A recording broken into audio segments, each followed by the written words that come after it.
Bharatiya Janata party का एक बहुत अनुशासन का तरीका है, काम करने का है, जो शायद देश की किसी पार्टी का नहीं है। तो इस नाते से मैं बड़ा अपने आप को गौरवान्वित महसूस करता हूँ। कांग्रेस की तरह बिल्कुल कहीं संगठन नाम की चीज नहीं है, न जिले में है, न मंडल में है, न प्रदेश में है। कभी भी किसी की भी नियुक्ति करके ऊपर से चलाते रहते हैं। दोस्तों नमस्कार, मैं संजय मग्गू और मौजूद हैं देश रोजाना के डिजिटल मीडिया मंच पर।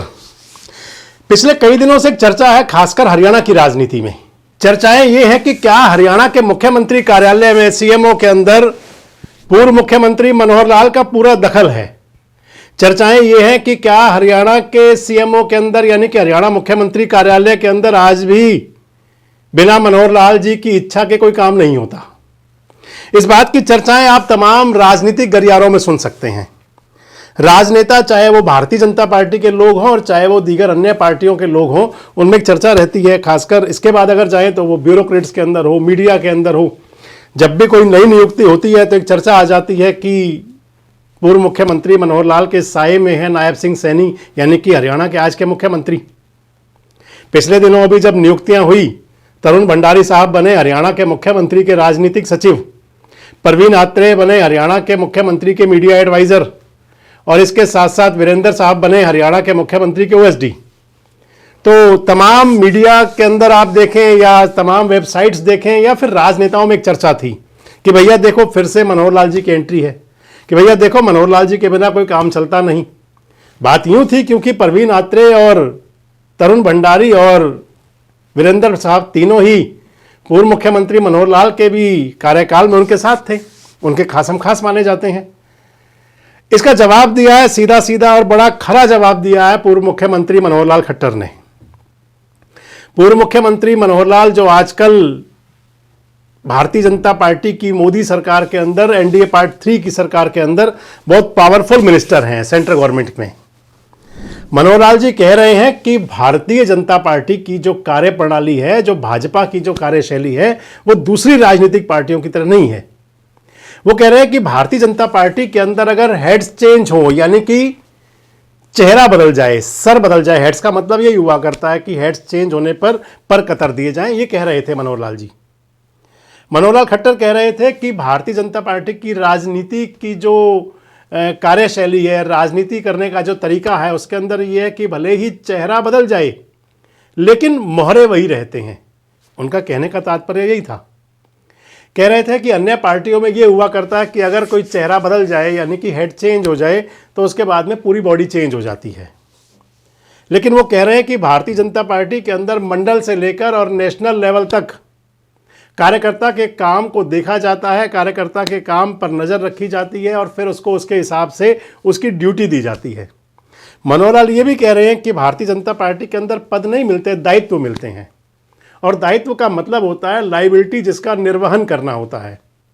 यानी कि पद को माने तो लाभ का सौदा और दायित्व माने तो फिर वो लायबिलिटी, दायित्व जिसका निर्वहन करना जरूरी है। दायित्व हुआ करते हैं हम सबके, संसार के अंदर जो भी आया है उसके कोई ना कोई दायित्व हैं, उसकी कोई ना कोई ड्यूटियां हैं, लायबिलिटी होती है उनकी, परिवार के लिए, समाज के लिए, राष्ट्र के लिए, सभी के लिए हुआ करती हैं।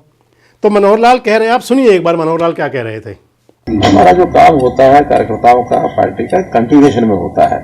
ये दूसरी पार्टियां हैं, जब भी कभी हैंड्स चेंज होते तो कट मार करके एक इधर गया उधर गया, ऐसा नहीं है। यहाँ लगातार जब से काम पार्टी ने करना शुरू किया, लगातार हम सामंजस्य बैठाते हुए चीजों को आगे बढ़ाते हैं। वो चाहे जिले में हो, चाहे प्रदेश में हो, चाहे ऑल इंडिया लेवल पर हो। भारतीय जनता पार्टी का एक बहुत अनुशासन का तरीका है, काम करने का है, जो शायद देश की किसी पार्टी का नहीं है। तो इस नाते से मैं बड़ा अपने आप को गौरवान्वित महसूस करता हूँ कि भारतीय जनता पार्टी के साथ जुड़ करके हम काम कर रहे हैं। और यहाँ वो समस्याएं नहीं आती कि जो कांग्रेस की तरह बिल्कुल कहीं संगठन नाम की चीज नहीं है, न जिले में है, न मंडल में है, न प्रदेश में है। कभी भी किसी की भी नियुक्ति करके ऊपर से चलाते रहते हैं, ये चीजों को खुलापन रहता है। यहाँ आपको पता है कि भारतीय जनता पार्टी, उसकी चाहे प्राइमरी मेंबरशिप हो, चाहे सक्रिय सदस्यता हो, चाहे उसके चुनाव हो, चाहे सरकारें हों, सरकारें भी खूब तालमेल से चलती हैं। कभी ये विरोधाभास कभी नहीं हुआ। हमें तो जो चीज एक सम्यक और स्मूथ ढंग से की जा सकती है उसका भरपूर प्रयत्न करते हैं, जनता को उसका किसी बात का कोई तकलीफ की। तो पूर्व मुख्यमंत्री मनोहर लाल ने बड़े इशारे में एक बात साफ और भी कर दी कि भाई जो हमारी पार्टी की राजनीतिक कार्यशैली पर या भारतीय जनता पार्टी के काम करने के तरीके पर उंगली उठाते हैं, वो उंगलियां ना उठाएं। वो ये समझ लें कि यहाँ पर भले ही हेड चेंज हो जाए, यानी कि चेहरे चेंज हो जाएं। हेड का मतलब वैसे तो सिर हुआ करता है, लेकिन राजनीति के अंदर हेड का मतलब चेहरा होता है। अगर चेहरा चेंज हो जाए, यानी कि मनोहर लाल हरियाणा के लगभग 9.25 साल तक, 9.5 साल से ज़्यादा समय मुख्यमंत्री रहे, और जब वो मुख्यमंत्री बदले तो उसके बाद में ये नहीं कि मुख्यमंत्री बदलने के बाद में जो मुख्यमंत्री कार्यालय के अंदर लोग थे वो भी हट जाएंगे, उनकी भी काम करने की जो क्षेत्र होगा, फील्ड होगा, वो बदल दिया जाएगा। कोई किसी का चहेता नहीं और कोई किसी का विरोधी नहीं, यही बताना चाह रहे हैं मुख्यमंत्री, पूर्व मुख्यमंत्री मनोहर लाल खट्टर। मैं आपको बता दूं कि चर्चाएं कब शुरू हुई। चर्चाएं तभी से शुरू हुई जब नायब सिंह सैनी पार्ट 1 की सरकार थी, यानी कि मुख्यमंत्री मनोहर लाल जब हुआ करते थे, उनका इस्तीफा हुआ और उनके इस्तीफे के बाद नायब सिंह सैनी मुख्यमंत्री बने। जब नायब सिंह सैनी मुख्यमंत्री बने तो उनके तमाम जो उनके अधिकारी थे, उनके साथ चाहे सीएमओ के अंदर थे, चाहे वो प्रशासनिक अधिकारी थे, चाहे वो पॉलिटिकल अपॉइंटमेंट्स थी, वो सभी वही चलती रही जो पूर्व मुख्यमंत्री यानी कि मनोहर लाल ने की थी। उसके बाद चुनाव आ गया, विधानसभा चुनाव हुआ और नायब सिंह सैनी के नेतृत्व में चुनाव मैदान में भाजपा थी, और उस चुनाव के अंदर भारतीय जनता पार्टी ने शानदार प्रदर्शन किया, 48 विधायक बन गए। चर्चाएं ये चली कि क्या अब मनोहर छाया से नायब सिंह सैनी अलग होंगे, लेकिन जिस प्रकार से मार्गदर्शन लेते रहे नायब सिंह सैनी पूर्व मुख्यमंत्री मनोहर लाल का, तो उससे राजनीतिक जो गॉसिप्स होती हैं, जो राजनीतिक चर्चाएं हुआ करती हैं, गपशप होती हैं, उनके अंदर ये चला कि नहीं भैया, नायब सिंह सैनी तो अभी भी मनोहर लाल जी की छत्र छाया में ही हैं। और उसके बाद नियुक्तियां शुरू हुई। पहले प्रशासनिक नियुक्तियां हुई तो भी यही कहा गया, और उसके बाद में पॉलिटिकल अपॉइंटमेंट्स हुई, चाहे बीबी भारती बने, भारत भूषण भारती बने। उसके बाद में फिर अब हाल ही में 3 अपॉइंटमेंट नहीं हुई, तरुण भंडारी जी की हुई, परवीन आत्रे की हुई, वीरेंद्र जी की हुई, और उसके साथ ही कहा जाने लगा, फिर से तमाम सोशल साइट्स पर चला, और उसका पूरा सीधा सीधा जवाब दे दिया पूर्व मुख्यमंत्री मनोहर लाल ने।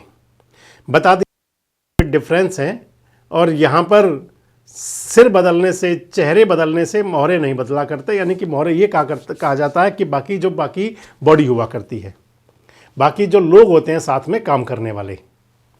अब आने वाले दिनों में फिर से नई चर्चाएं शुरू होंगी, क्योंकि अपॉइंटमेंट और भी होनी है, लेकिन मुझे लगता है कि इसके बाद में ये विषय चर्चा का विषय नहीं बनना चाहिए, क्योंकि मनोहर लाल के इस बयान से बड़ा साफ हो गया कि यहाँ राजनीति के अंदर हेड चेंज होने से बाकी बॉडी चेंज नहीं हुआ करती। कार्यकर्ताओं को उनके काम करने का जो तरीका होता है, जितना उनका काम किया हुआ होता है, और ये देखा जाता है कि उसको ड्यूटी मंडल की देनी है, उनको दायित्व मंडल का देना है, या नेशनल लेवल पर देना है, सरकार में लेना है या संगठन में लेना है, ये पार्टी तय करती हैं। वैसे आपको क्या लगता है कि मनोहर लाल जी ने जो बयान दिया, ये केवल वॉश करने के लिए है, ब्रेन वॉश करने की बात है, और या फिर इसके कोई राजनीतिक मायने हैं? राजनीतिक गलियारों में जो चर्चाएं चला करती हैं, उनमें कितना दम है? और आपको क्या लगता है कि क्या नायब सिंह सैनी, जो कहा जाता है कि मार्गदर्शन में चल रहे हैं, तो क्या मार्गदर्शन में चलना राज्य के लिए कितना बेनिफिटेबल है? कमेंट बॉक्स में जरूर बताएं। जुड़े रहें हमारे साथ, देखते रहें देश रोजाना। हमारे साथ जुड़े रहने के लिए सब्सक्राइब करें देश रोजाना के YouTube चैनल को, और नई वीडियो की नोटिफिकेशन पाने के लिए बेल आइकन जरूर दबाएं। अगर आप ये वीडियो Facebook या Instagram पर देख रहे हैं तो पेज को लाइक और फॉलो जरूर करें, और ज्यादा से ज्यादा शेयर करें।